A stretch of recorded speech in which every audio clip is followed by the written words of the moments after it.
Hi, and welcome to the morning after. Today we're looking at the game between Manchester United and Arsenal.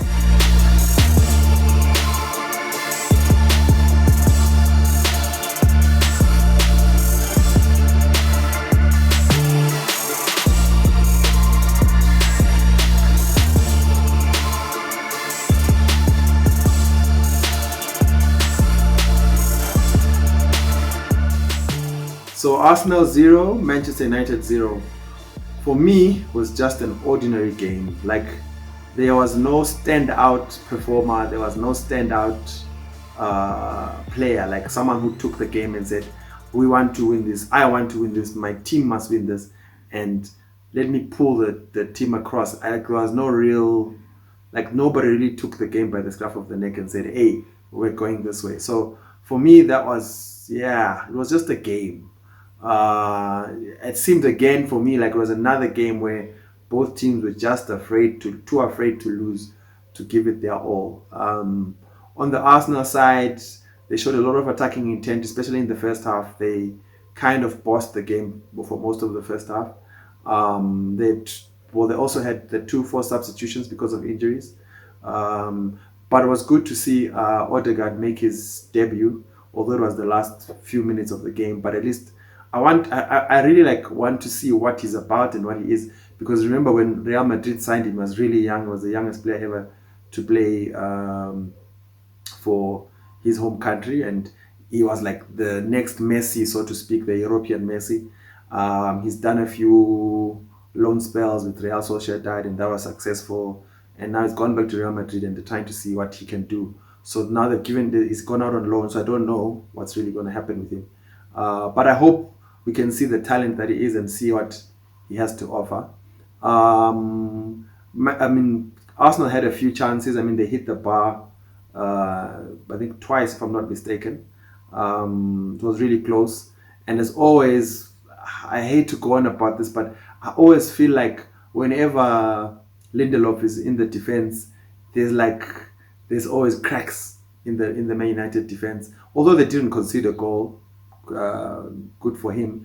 But I still feel like whenever he's in the pitch, I wouldn't say that he breeds any confidence.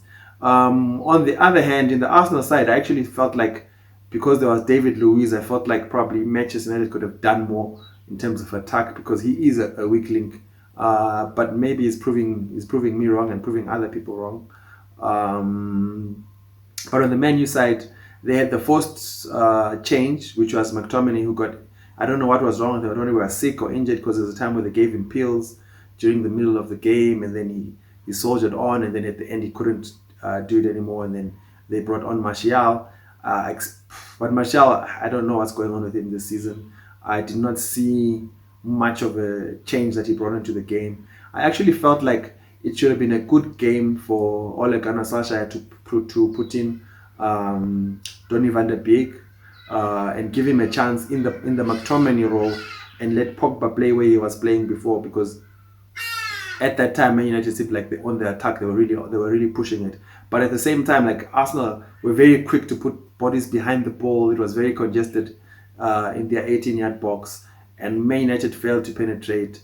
They had, well, I'd say Cavani's chances were close. Cavani's two chances were close, which he failed to bury. The other one was kind of behind him. The one where he tried of like, it was a cross, I think from Busaka, if I'm not mistaken.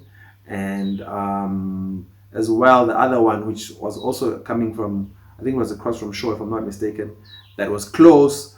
But yeah, there was no real cutting edge, clear chances that I really saw. But those were the close chances. So it was the Arsenal hitting the bar. Man United was Cavani's chances, two chances, which were close. I would have expected him to bury at least one or two of those, but he didn't. So it's kind of interesting. It's almost like Man United's attacking threat is dying down. But I mean, we'll see how that goes. Arsenal, on the other hand, continue their record of only conceding two goals in their last, I think, 7 games or so.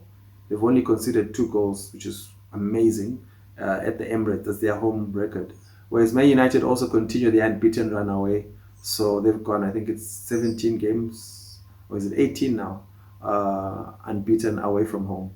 So yeah, at the end of the day, if the coaches will go home and say, okay, we got a point. But I really think there was like a lot more that could have happened.